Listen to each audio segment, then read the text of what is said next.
Best of R / Tales from Retail episode 137. Subscribe for edit videos daily. My license plate is not for you. Many moons ago, before the great lockdown, I was working at a furniture outlet store. I was surviving a young woman getting her a TV she had ordered. I took it out to her car even though I was not supposed to. Customers should be backing up to our pickup doors, but it was slow, so I did her a favor. After loading her TV in her car, I get her signature on my clipboard, and after she hands it back, I look down at her license plate and she sees me. This is what starts the problem. Her: what are you doing? Me: writing down your license plate number. Her: why? Me: we write down the license plate of the people that pick up our items. It is to make sure people don't try and pick up items twice, or to give info to cops if someone gives a fraudulent payment, but she does not need to know the full reason. Her: you are not allowed to write down my license plate. Me: why not? Her: it is illegal. I take a moment to process this woman's statement and think to myself, how can it possibly be illegal to take down your license plate number, the most public information possible? It is on the outside of your car for the very purpose of letting people take it down if needed. After a moment's pause, I respond. Me: I am sure it isn't. Her: no, it is. I know what I am talking about. My uncle is a cop and he told me so once. And so we get to the root of the issue. Little Miss is one of those types that thinks because she is vaguely associated with someone who knows what they're talking about that her word is law on this subject. So I do what any good minimum wage slave would do. Pass the issue up. Me: I can get my supervisor for you if you want to talk to him about it. Her: yes please. I sit in to watch her have it out with the super. After about 10 minutes the super just agrees with her to get her to shut and leave. He then comes over and says to me she has no idea what she is talking about. Just keep doing what you're doing. So with the momentary crazy having passed, I go back to my normal day, still wondering what could have ever made he come to such a conclusion. Thank you. Next. I literally can't make it any simpler. Me from Pet Retail. Let me just say, this has happened multiple times. More times than it should. A customer comes in looking for or asking about X brand dog food, or my favorite puppy food, as though there's only one kind. It doesn't specify line, flavor, etc. So I ask, usually using this exact wording: did you want the one with grain in it, or the grain-free one? Listen, I understand not everyone knows the ins and outs of dog food. I know there's jargon, shorthand, abbreviations that PPL in the business, my company, it even just my store location specifically use. I don't expect them to know all that. I don't expect them to memorize all the flavors of all brands we carry. But I do expect them to understand my simplified words. If we both speak the same language, and I use simple terms to help narrow down the possibilities based on the vague prompt I'm given, in the face of an amazing number of possible answers, I expect them to humor me. To answer this one simple, layman's term clarification question that will cut the list of possible kibbles they are looking for in half, I expect them to know at least vaguely of their dog's health and what the heck they are looking for to answer me this one simple question I have made as clear as possible, with grain, or grain-free, but I should not expect. The answer is often, what's the difference? Oh. Woe is me, woe begone am I am a fool, a goddamned brainless oaf, a mere monkey whom places faith in the intelligence of customers. For shame and for naught. How could I have been such an idiot? How could I think they would understand? IT's too much, too confusing, too complicated. But I ask you this, how the heck can I possibly make IT any clearer? Answer: I can't. And so I must suffer. Edit. Everyone commenting saying the customers are asking about the reason for the difference or which is better. Yes, some people are. But some aren't. I've had a lot of customers who come in saying I need X brand senior or whatever life stage food, and I respond there's two versions, one with grain and one is grain free, and they ask what the difference is. I say one has grain and one is grain free, and they go, oh I want grain free. IDK man. When they ask what difference it makes, I'm happy to explain, especially since there's been a lot of debate among dog people if one is better than the other. I keep up to date on current studies and reports. But surely they could phrase it in a way that makes their question clear. Thank you. Next. The customer that scarred me for life. This is my first post here, so sorry for any mistakes. I work at a small store which sells jewelry and watches and also offers repairs etc., including watch battery replacement. This was a few years back when I was in my early 20s but has stuck with me ever since. I haven't gone into great detail as it was quite a while ago and the post would be huge if I did. One afternoon a severe but professional woman comes into the store and asked for a replacement battery for her watch. It was a sports watch and I assumed it was like any other digital watch and went to work. The screws were a bit different but I figured it was just a model I had never seen before, so continued on. Upon getting it open my heart skipped a beat. It wasn't a normal watch but a rechargeable smart sports watch. I closed it up, gave it back to her and informed her that I couldn't help her and she'd have to try charging it or take it to an electronics store. She huffed but left and I thought that was the end of it. Nope. Some time after, don't remember how long, she came back in a rage. Apparently I had voided her warranty by opening it and it was all my fault despite the fact she never told me that it was still covered or that it wasn't a regular watch. I had only done what she'd asked. She came back in multiple times after that and angrily demanded we pay, that we take photos inside and out to document any damage I may have caused. I hadn't caused any, to threaten to take us to court etc. She was awful. I'm an anxious person from bad childhood experiences and this was extremely stressful. I felt sick with anxiety for weeks because I never knew when she would pop in again. One time she screamed in my face accusing me of lying, saying how she had kids and she knew what lying looked like. I almost cried. The final straw came when she stormed in to fly off the handle again and my co-worker had finally had enough. After listening to some more of her insanity, my co-worker just pointed to the door and shouted at the top of her lungs, "Get the FK out of my store, now."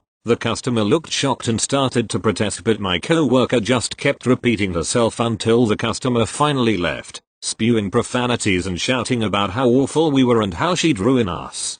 She never did and I never saw her again. Thank God. Edit. For clarification, the watch was an early connected GPS watch with a normal looking digital watch display, not a touch screen. It genuinely looked like a normal digital watch. This was also when smart and connected watches were just starting to appear on the market, so weren't something that I would have expected to see in our store. Thank you. Next. You can't use your husband to get 40% off. I know it doesn't sound real but a customer actually said this to me and I gasped. So I work at a clothing store and they send coupons out through the mail/email. Well, we are only supposed to give a customer the discount if they have the actual coupon code, even though I knew the code, but you know how people take advantage of your niceness and my boss was tired of these people. Well, this happened when I was still new to this job. So here I am ringing this lady up and it comes out to nearly $700. So I tell her the total and she's looking at me like she's expecting something and says, "Where's my 40%? Well, I tell her that I need the physical coupon or the code they would have emailed her. Well, she starts getting all worked up because she wasn't signed up for the emails and she left her coupon at home. So I tell her I'm sorry I can't add the 40% and then she has the audacity to say, "Oh well, my husband tried to kill himself last night and deleted our internet." Girl, what? Like, what am I supposed to do with that information? Your husband tried to end his life and in the process managed to call Spectrum and delete your account? I ended up just getting my manager because I had no idea what to say to that. And she walked away in a puff when he said no, and apparently she uses that excuse all the time. Like what? Thank you. Next. What is math? Me from Pet Retail again. Just found this subreddit so I've got a lot to tell. Old man couldn't understand math or sales tax. Buying one item, bag of food, here's the price. So far so good.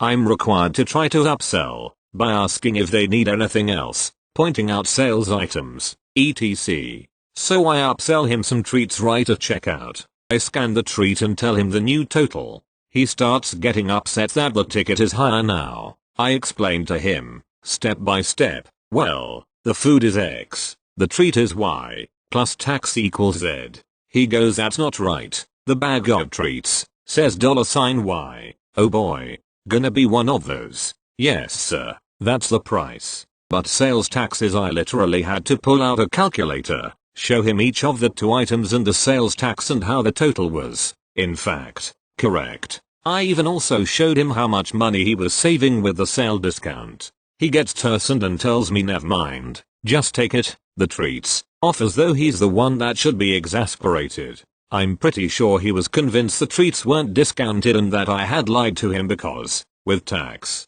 they were not exactly the marked sale price. I try to smooth things over and just get him out. Sorry about the misunderstanding, I'll take those off. Can I carry your food bag out to your car for you? He accepts, and here's the kicker. After I set his purchase in his car and begin to apologize / thank him / say bye, he leans in really close and says don't put a price on it, if it's not that price. Whatever, old man, I'll listen to you when you learn math and understand how sales taxes work. Thank you. Next. She won't blow up my balloons now. I work at a party supply shop. In June, we were very busy with people trying to figure out how to celebrate their graduating family members, make up for missed birthdays, and make any sort of quarantine celebration feel special. A huge part of what our store does is blowing up balloons. You could order them online or walk in. On Saturdays it is a huge mistake to walk in for balloons. One Saturday in mid-June, we were swamped. We had received 50 orders from online and people were lined up to buy some last-minute balloons. We had just opened back up and people were too excited. It caused a 2-hour wait on the balloons. I had told every customer if there was a wait. Ost said it was okay, but one lady was far from that norm. This is how it went. Me equals me. AC equals angry customer. M equals manager. B equals bystander. Me. Hi, mom. How can I help you today? AC. I want balloons now. Me. There is unfortunately a 2-hour wait on balloons right now. We are so swamped. Is that alright? AC. No. Why can't I get damn balloons right now? Me. There are 50 online orders we have to fill and there are 10 people here who came in before you. I am so sorry for any inconveniences. AC. I only want one balloon and I am here now. Fill it up. Me. Unfortunately, AC. I need your manager. While I am getting the manager.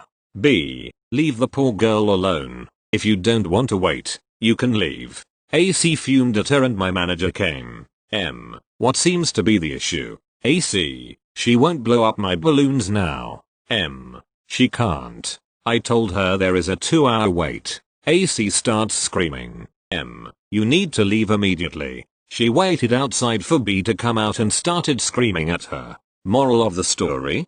Be more like the bystander and stick up, but don't if the Karen is a stalker. Thank you. Next. Customer argues with me over $1.